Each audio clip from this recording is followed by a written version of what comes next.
नमस्कार, capital TV देख रहे हैं आप। मैं हूं आपके साथ पूजा। बड़ी खबर महाराष्ट्र मंत्रिमंडल विस्तार को लेकर सामने आ रहा है, जहां 19 और 20 तारीख को महाराष्ट्र में कैबिनेट विस्तार किया जा सकता है।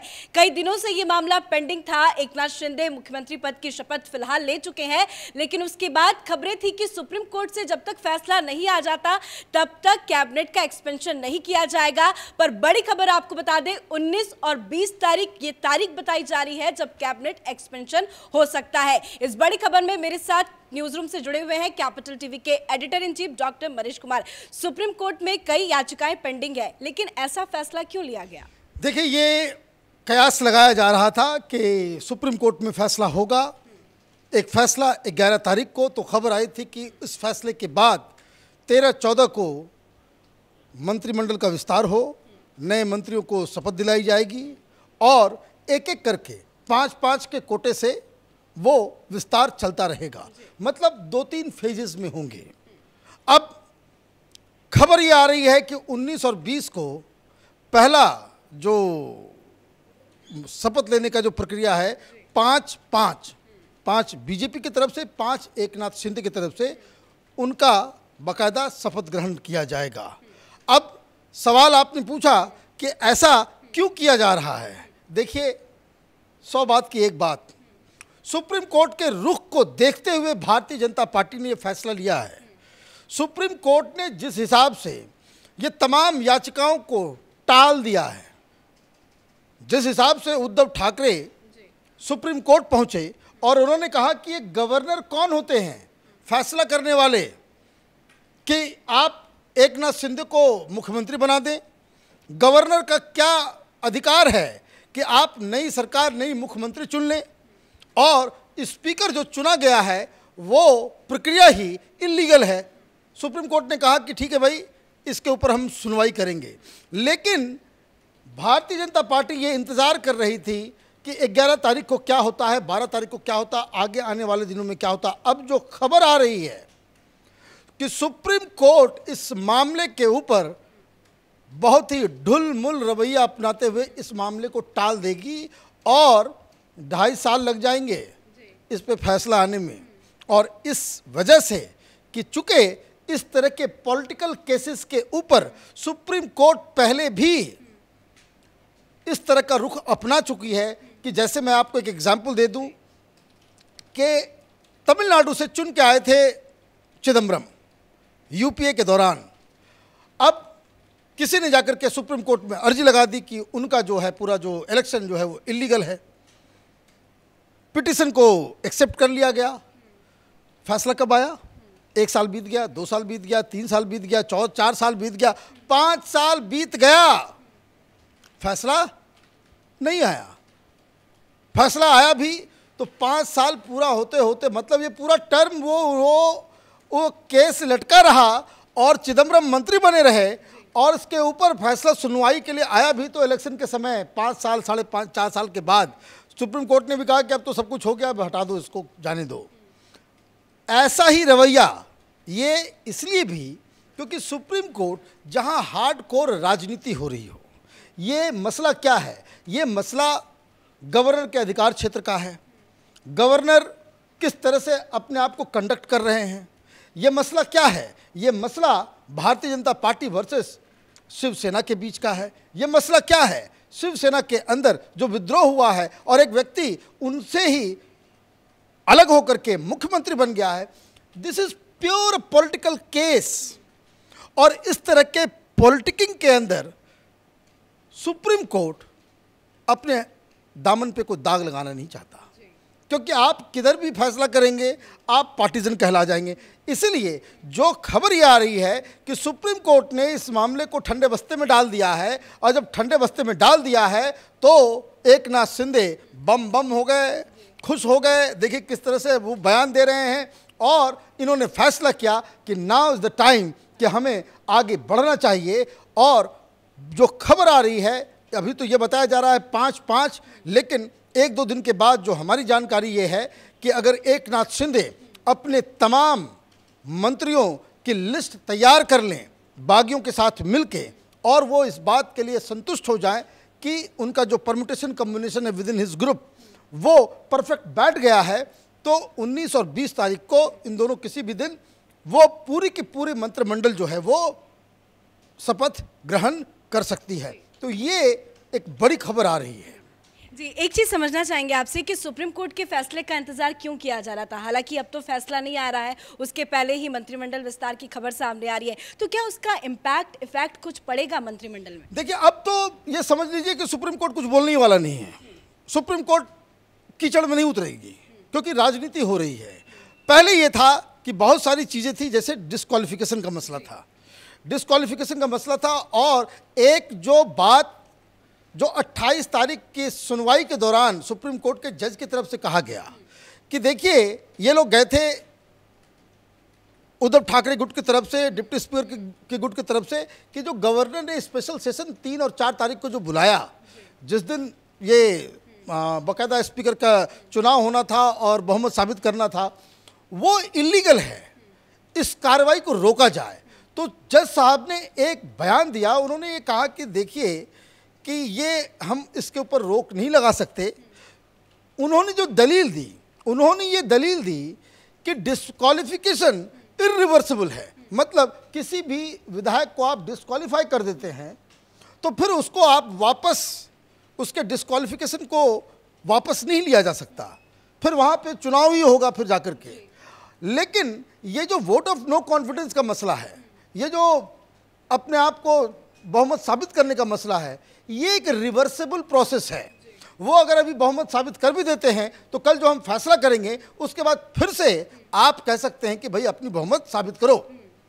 तो ये एक पॉइंट जो था जिसको लेकर के ये कयास लगाया जा रहा था कि 11 तारीख को कुछ बड़ा फैसला, निर्णायक फैसला सुप्रीम कोर्ट की तरफ से होगा। लेकिन सुप्रीम कोर्ट ने जिस रिलक्टेंसी जो दिखाई, सुप्रीम कोर्ट ने, उन्होंने कहा कि देखिए मनु सिंघवी साहब, ये संविधान का मसला है, कॉन्स्टिट्यूशनल क्वेश्चंस आपने रेज कर दिए हैं, इसके लिए नई बेंच को बनाना होगा, अभी हमारे पास टाइम नहीं है, बेंच बनाने की प्रक्रिया जब होगी उसके बाद, मतलब आपने टाल दिया, ये टल गया इतना।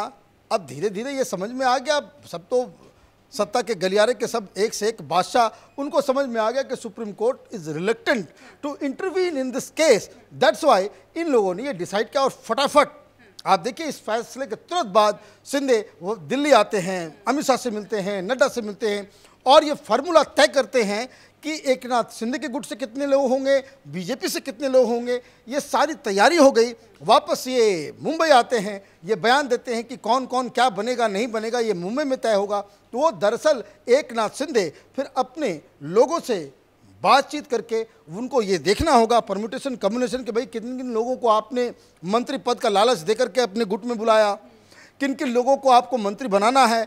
और तो और सीटें बिल्कुल कम होती हैं, ऐसा नहीं कि सबको आप मंत्री बना सकते हैं। तो वो जो टाइम लगा है अभी इतने दिन में, 5-7 दिन, ऑफ कोर्स एकनाथ शिंदे वो अपने परम्यूटेशन कम्बिनेशन को जो है वो पुख्ता कर रहे होंगे, समीकरण को वो देख रहे होंगे कि किन किन लोगों को बनाने से, किन किन लोगों को छोड़ने से ये गठबंधन पे कोई असर होता है या नहीं होता है। तो यही मुझे लगता है कि फैसला हो गया है, इसलिए 19 या 20 तारीख को जो है वो मुकर्रर किया गया। लेकिन एक सवाल है, सुप्रीम कोर्ट के फैसले का इंतजार हो रहा था, कहीं ना कहीं एक याचिका बहुत इंपॉर्टेंट थी 16 विधायकों की अयोग्यता वाली। अब जिस तरह से नाम तो हालांकि सामने नहीं आए हैं कि किनको किनको शपथ दिलाया जाएगा, कौन मंत्रिमंडल से बाहर होगा, लेकिन अगर उन 16 में से किसी का नाम आता है तो क्या उसका भी इफेक्ट पड़ेगा? देखिए उन 16 में से भी लोगों का नाम आएगा। अब ये डिस्क्वालिफिकेशन का मसला खत्म, ये इसलिए आप देखिए आज जो उन्होंने बयान दिया है कि द्रौपदी मुर्मू को इतना सारा वोट हम लोग देने वाले हैं कि इतिहास रच देंगे, ये कॉन्फिडेंस बता रहा है। ये कोई अंडर कॉन्फिडेंट चीफ मिनिस्टर का बयान नहीं हो सकता। अब आप देखिए कि किस तरीके से उद्धव ठाकरे गुट की तरफ से बिल्कुल आवाज़ बंद, एकदम कोई प्रेस कॉन्फ्रेंस नहीं, कोई मीटिंग नहीं, कोई कुछ नहीं, हताश निराश होकर के उद्धव ठाकरे गुट अपने घर में बैठा हुआ है, एक टक इंतजार कर रहा है। लेकिन चूंकि राजनीति में सारे लोग हैं, उनको भी समझ में आ गया है कि सुप्रीम कोर्ट की तरफ से ये डिस्क्वालिफिकेशन का मसला अब ये ठंडे बस्ते में चला गया, खत्म, अब इसके ऊपर कोई फैसला नहीं होने वाला। और इसलिए उधर एक तरफ निराशा है और दूसरी तरफ ये लोग जो हैं पूरी तरीके से तैयार बैठे हुए हैं। और मैं आपको एक बात और जानकारी दे दूं कि ये जो शिवसेना उद्धव ठाकरे गुट बैठा हुआ था कि जब मंत्री पद बांटा जाएगा तो नाराज हो जाएंगे, जिनको नहीं दिया जाएगा कितने लोगों को बनाएंगे, तो उसकी भी समीकरण को आप समझ लीजिए। कुल मिलाकर के 288 सीट है, तो उसमें किसी भी विधानसभा हो या लोकसभा हो उसके 15% लोगों को ही आप मंत्री पद दे सकते हैं। पहले जंबो कैबिनेट होता था, सब 80 लोग 90 लोग जितने को भी मंत्री बनाना है, छोटे छोटे मोहल्ले टोले का मंत्री बना दे, खुश करने के लिए राजनीति। लेकिन नया कानून आया, उसके बाद ये कह दिया गया कि 15% से ज़्यादा जो हाउस का जो स्ट्रेंथ है उससे ज़्यादा आप नहीं बना सकते। तो महाराष्ट्र में टोटल बन सकते हैं 42। तो बंटवारा कैसे हो? इनके साथ तो 50 हैं। अगर एक नाथ शिंदे अपने ही सारे लोगों को बनाने लग जाए तब भी सीटें कम पड़ जाएंगी, तो वो एक मसला। दूसरा, बीजेपी भी है। बीजेपी ने पहले कहा था कि हम बाहर से समर्थन करेंगे, लेकिन दिल्ली से आदेश आया तो ये कहा गया कि भाई हम इसमें शामिल होंगे। अब शामिल होंगे तो देवेंद्र फडणवीस जो है डिप्टी सीएम बन गए, एक नाथ शिंदे सीएम बन गए। तो बीजेपी की तरफ से कितने लोग होंगे और कितने लोग एक नाथ शिंदे की तरफ से होंगे? जो फार्मूला है वो 14-15 के आसपास एक नाथ शिंदे के गुट से बनेंगे, बाकी 28 वो भारतीय जनता पार्टी से मंत्री पद की शपथ लेंगे। तो कहने का मतलब ये है फॉर्मूला तैयार, मतलब फुल बैलेंस होगा और उद्धव को झटका एक बार फिर से लगेगा। देखिए कोई ये लोग, देखिए भारतीय जनता पार्टी हर जो दांव चल रही है कदम फूंक फूंक के चल रही है कि ज़रा सा भी उनको डाउट होता है वो वापस चले जाते हैं। अभी तक इसके ऊपर अमित शाह का कोई बयान नहीं आया, खेल सब उन्हीं का रचा हुआ है। वो दिल्ली में बैठ करके उद्धव ठाकरे को जो उन्होंने पसीना जो निकाला है उनका, वो जीवन भर उनको याद रहेगा। लेकिन आप ये तय मान लीजिए कि ये गठबंधन जो ओरिजिनल शिवसेना और बीजेपी, उसका गठबंधन ये एथिकल भी है और यही जनादेश 2.5 साल पहले महाराष्ट्र की जनता ने दी थी। क्योंकि अब जो सिचुएशन समझ में आ रहा है, जिस तरीके से कल हमने खबर ये ब्रेक की थी कि एक नाथ शिंदे के घर में रात में चोरी चोरी चुपके उद्धव ठाकरे के सांसद मीटिंग कर रहे हैं, तो इसका मतलब ये है कि जब पार्लियामेंट सेशन 18 तारीख को शुरू होगा उस दिन विस्फोट होगा। तारीख जो रखी गई है 19 और 20, वो विस्फोट के बाद ही मुझे लग रहा है कि मेरा अनुमान है कि एक विस्फोट संसद के अंदर होगा और उस विस्फोट के बाद उधर जो है कैबिनेट जो है वहाँ पे, और साथ ही साथ फिर एक नाथ शिंदे इलेक्शन कमीशन मूव करेंगे और ओरिजिनल शिवसेना वो हैं उसका दावा करेंगे, सिंबल उनको मिलना चाहिए उसका दावा करेंगे। और इसीलिए जो अंदर खाने से खबर आ रही है कि जब भी ये मीटिंग करते हैं उद्धव ठाकरे तो बाहर तो बड़ी बहादुरी दिखा रहे हैं, बयान देने में तो कभी नहीं है, लेकिन अंदर अंदर मीटिंग में ये ज़रूर कहते हैं कि नए सिंबल के साथ चुनाव लड़ने की तैयारी हमें करनी चाहिए। मतलब पूरी तरीके से इस पूरी लड़ाई में जब दो बॉक्सर लड़ते हैं तो कई सारे राउंड्स होते हैं। तो अगर 5 राउंड का है तो 3 राउंड जो जीतेगा वो चैंपियन हो जाएगा, लेकिन 2 राउंड भी कोई जीतता है तो वो जीतता है। इसका मतलब फाइट टफ है। ये जो एक नाथ शिंदे और उद्धव ठाकरे के बीच में जो बॉक्सिंग हुआ, अगर उसमें 5 राउंड अगर है तो 5 के 5 राउंड एक नाथ शिंदे ने बहुत हैंडसमली जीता है। धन्यवाद अपडेट के लिए। तो एक नाथ शिंदे ने मुख्यमंत्री पद की भले ही शपथ ले ली हो, लेकिन अभी तक मंत्रिमंडल का विस्तार नहीं हुआ था, लेकिन उसको लेकर बड़ी खबर सामने ये आ रही है कि 19 या 20 तारीख को महाराष्ट्र में मंत्रिमंडल का विस्तार हो सकता है। इस खबर में मेरे साथ फिलहाल इतना ही। कैमरा पर्सन अशोक के साथ मैं पूजा, कैपिटल टीवी।